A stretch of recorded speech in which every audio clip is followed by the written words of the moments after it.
एक बार महात्मा बुद्ध केसी नगर से गुजर रहे थे। बुद्ध की नजर एक कपड़े के कारोबार पर पड़ी जो बेचैन और हताशा दे रहा था। बुद्ध चलकर उनके पास चले गए और पूछा कि हे भंते, तुम बहुत उदास क्यों हो?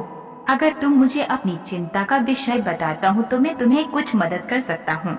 कपड़े के व्यवसायियों ने बुद्ध को प्रणाम किया और उन्हें भीतर बुलाया। उस कारोबारी ने कहा कि जब से मेरी पत्नी की मृत्यु हुई है तब से मेरे घर पर मेरे छोटे बेटे को देखने वाला कोई नहीं है, इसलिए मैं इससे हमेशा अपनी दुकान पर लेकर आता हूँ। लेकिन मेरी दुकान पर आने वाले हर ग्राहक की पगड़ी उछाल देते हैं, कभी कभी उनकी झोला उठाकर बाहर फेंक देते हैं। मैंने इसे कई डेटाबेस लेकिन ये समझा नहीं। इसके इस हरकत की वजह से मेरे सारे ग्राहक अपना अपमान मानकर वापस चले जाते हैं। बोले, मैं तुम सहायता कर सकता हूँ, पर तुम मेरे वचन दो कि मैं जो भी तुम्हारे सामने दखलंदाजी नहीं करूँगा, ना ही कोई प्रश्न करूँगा। व्यवसायी बुद्ध को वचन देते हैं।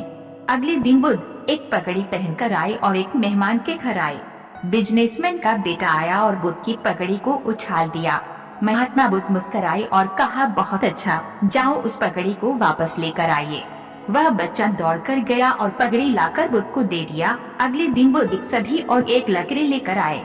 उस लड़के ने फिर से उस पगड़ी को घुमा दिया। बुद्ध ने उस लड़के को ऑयल और वुड दिया और कहा कि इस लकड़ी को काटो।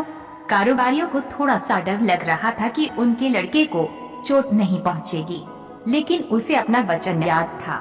7 दिन तक महात्मा बुद्ध कोई न कोई नया काम लेकर आते हैं और उस लड़के से करवाते। शीघ्र ही वह लड़का भूल गया कि उसे किसी की पगड़ी घुमानी है। व्यवसायी बहुत खुश और बुद्ध को धन्यवाद दिया। मुझे पता है कि इस कहानी का और मन के वश को कोई विशेष संबंध नहीं है, लेकिन पहले आप इस तर्क को समझ लें। अगर हम अपने मन को अपने होश से काम नहीं करेंगे तो मन अपने होश से काम करेगा। मन वश में हो सकते हैं यदि मन को हम अपने अनुसार चलाएं। मन 2 तरीके से, 1 मन अपने होश से काम कर सकते हैं या 2 मन को हम अपने होश से काम करवा सकते हैं।